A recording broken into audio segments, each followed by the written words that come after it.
This is the fourth part of Lesson 27 in heat transfer. In Lesson 27, we have been discussing thermal radiation emission from real surfaces. In this part of the lesson, we will describe what the total hemispherical emissivity of a surface is. By the end of this lesson, you should be able to explain what the total hemispherical emissivity of a surface represents physically. You should be able to explain how spectral hemispherical emissivity data is used to calculate the total hemispherical emissivity of a surface. And finally, you should be able to use the band approximation method to estimate the total hemispherical emissivity of a surface, given its spectral emissivity data. Before you watch this part of the video, be sure to have the handout on calculating the total hemispherical emissivity of a surface open and available. That handout will be discussed during the video. On with the lesson. Typically, when we're number crunching and when we want to do energy balances on surfaces, we don't really care about the spectral data. We don't care about what's happening at one particular wavelength, but we care about the net effect over all wavelengths. And so we want to get the total emissivity, right? Because we want the total emissivity for use, for example, in our equation for the net radiative flux, right? This is the total emissivity, not the spectral value. So, but oftentimes what's tabulated is spectral property data. So this is what you're going to find tabulated in reference manuals and in your textbook. So we got to be able to get the total emissivity from the spectral. And that's where the handout comes into play. So if you want to grab your handout. So this describes how we're gonna get the total emissivity from the spectral data. So one, by definition, just like the spectral emissivity is defined as the ratio of the spectral emissive power to the spectral black body emissive power, right? The real surface relative to the black surface.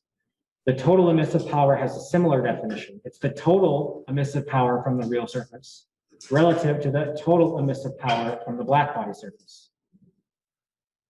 Right, so if I take this definition and I use it to calculate the spectral emissive power at a particular wavelength, the spectral emissivity times the black body emissivity or the black body emissive power at that wavelength, I can plug that in to equation 1 here in the numerator, and I get this equation for the total emissivity.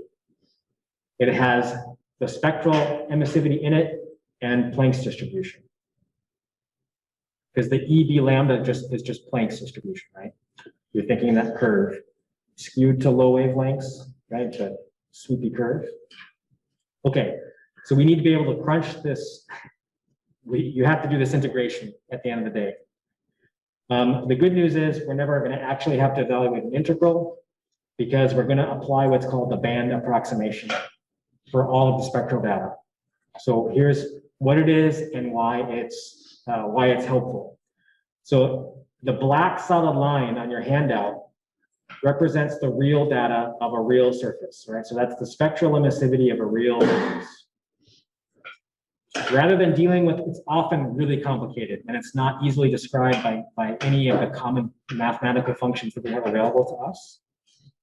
And so rather than trying to deal with that, we simplify it in a way that is still true to the nature of the data. Right?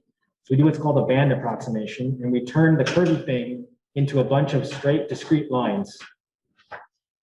Right, so I take the black solid line and I try to turn it into the dotted line.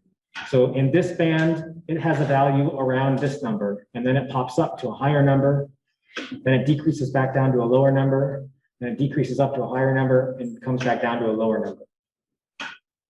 So I just kind of I break up the real data into these discrete chunks in which the spectral emissivity is a constant in any chunk.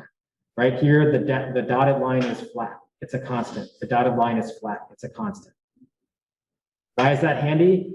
Because then I can pull the emissivity out of the integral. And what I am going to have left over is integrations of the Planck distribution over particular wavelength bands. So I have band emission left over, right? Fractional blackbody emissive power functions. So if you take, once you've done this approximation, the next step is you plug that into the integral, but because the emissivity is constant in the bands, right, it gets pulled out of the integral, and what's left over are fractional emissive power functions. Right? It's some fraction of the area under the Planck distribution relative to the total area under the Planck distribution. Right? Some fraction of the area under the Planck distribution relative to the total. That's what the fractional emissive power functions are. And that's what we call the capital F. You get those from table 12.2, just like we talked about last time. So that's why they're useful in the end. So to get the total emissivity, I take this band approximated spectral data, the constant values in any particular band, and I multiply by these fractional emissive power functions. Okay, so it takes a complicated looking integral and it turns it down into something that's more algebraic, more number crunching.